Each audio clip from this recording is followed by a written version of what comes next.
Hi hello ನಮಸ್ಕಾರ. ನಾನು ನಿಮ್ಮ ಪ್ರೀತಿಯ ಆ್ಯಂಕರ್ ರೂಪಲತಾ. ಕರಾವಳಿ ಎನ್ನುವಂಥ ಮೂವಿಯನ್ನು ನೋಡಬೇಕು ಅನ್ನುವಂಥ ನಿಟ್ಟಿನಲ್ಲಿ ನಾನು ನನ್ನ ಫ್ಯಾಮಿಲಿ ಎಲ್ಲರೂ ಕೂಡ ನಾವು ನೋಡೋದಕ್ಕೆ ಅಂತ ಹೋದ್ವಿ. ಕರಾವಳಿಯವರಾಗಿ ಕರಾವಳಿ ಮೂವಿಯನ್ನು ನೋಡಲೇಬೇಕಲ್ವಾ. ಹಾಗಾಗಿ ನಾನು ಫಸ್ಟ್ ಟೈಮ್ ಗೋವರ್ಧನ ಥಿಯೇಟರ್ಗೆ ಹೋಗಿರುವಂಥದ್ದು. ಇಲ್ಲಿ ಯಾವ ರೀತಿಯಾಗಿರುವಂಥ ಎಕ್ಸ್ಪೀರಿಯನ್ಸ್ ಇದೆ ಅನ್ನುವಂಥದ್ದನ್ನು ನೋಡೋಣ ಅಂತ ಈ ಥಿಯೇಟರ್ಗೆ ನಾವು ಹೋಗಿದ್ವಿ.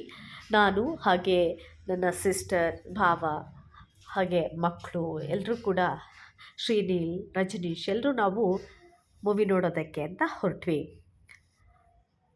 ಮಹಾಲಕ್ಷ್ಮಿ ಲೇಔಟಿಂದ ತುಂಬ ಹತ್ತಿರದಲ್ಲಿರುವಂಥದ್ದು ಯಶವಂತಪುರದಲ್ಲಿರುವಂಥ ಥಿಯೇಟರ್ ಇದು. ಅಲ್ಲಿಗೆ ಹೊರಟ್ವಿ.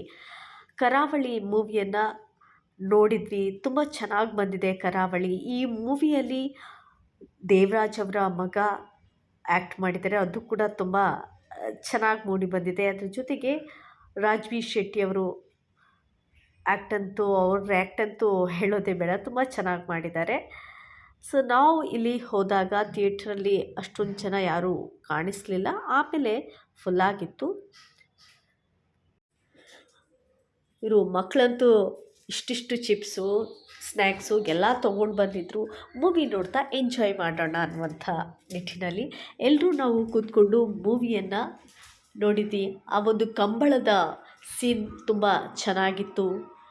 ಕರಾವಳಿಯ ಆ ಒಂದು ಕಂಬಳ ಅನ್ನುವಂಥ ಕ್ರೀಡೆ ತುಂಬಾ ಮೆಚ್ಚುಗೆಗೆ ಪಾತ್ರವಾಗಿರುವಂಥದ್ದು. ಆ ಒಂದು ಕಂಬಳವನ್ನು ಕೂಡ ಈ ಮೂವಿಯಲ್ಲಿ ತುಂಬ ಚೆನ್ನಾಗಿ ತೋರಿಸಿದ್ದಾರೆ. ಸೊ ಈ ಮೂವಿಯನ್ನು ನಾವು ನೋಡಿದ್ವಿ. ಅಲ್ಲಿಂದ ನೆಕ್ಸ್ಟ್ ನಾವು ಹಾಗೆ ಸ್ನ್ಯಾಕ್ಸ್ ಎಲ್ಲ ತಿಂದ್ಕೊಂಡು 7:30 ಗಂಟೆಗೆ ಮನೆಗೆ ಬಂದುಬಿಟ್ವಿ. ನೀವು ಕೂಡ ಈ ಒಂದು ಕರಾವಳಿ ಮೂವಿಯನ್ನು ನೋಡಿದ್ದೀರಾ?